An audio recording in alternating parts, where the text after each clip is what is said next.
A lot of people got laid off jobs. Now they're asking for more identification to work, and it's just harder to get around now. Now we have these cards that are still harassing us, even though we're not doing anything illegal. When my family goes out, let's say to go have breakfast or lunch or brunch, they are intimidated by the cops that they see driving around because they fear that they might get deported at any given moment.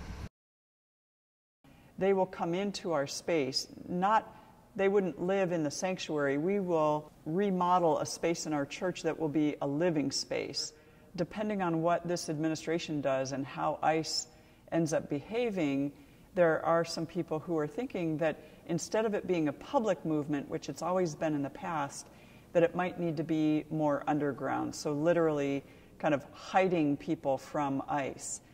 And I think houses of worship are considered sensitive because it's an activity that is very particular to this location. It involves children, it involves adults, and so I think there's that, especially kind of that sense of where is the separation of church and state. And there were some business owners in Little Village talking about how business has really gone down because there are a lot of people that live in Little Village who are undocumented, who are afraid to go outside.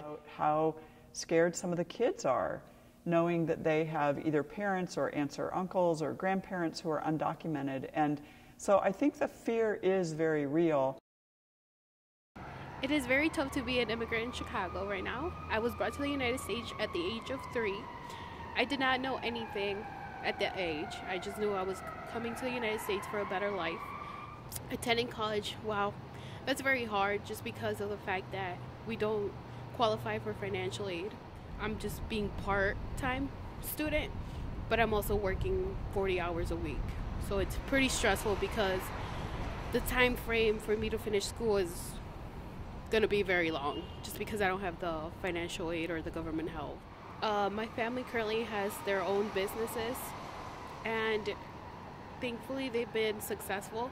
But the only problem is that now we are scared because we never know what could happen because we've invested so much money into the businesses.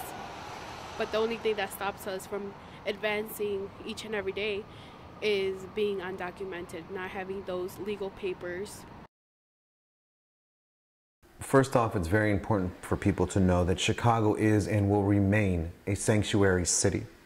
I and my colleagues, along with Mayor Emanuel, are committed to ensuring that people can feel safe in Chicago without fear of deportation by the city's involvement because of their immigration status, whatever that may be. That if you are in fact pulled over by police or by ICE, that you should not lie.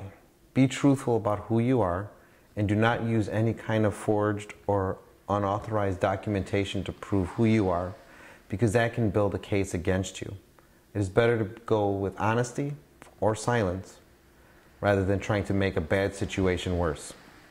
We are committed to making sure that your lives and your future are just as productive as ours are, and we will continue to make that fight, whether it takes 3 years, 8 years, or however many years it goes. We are here to champion for you.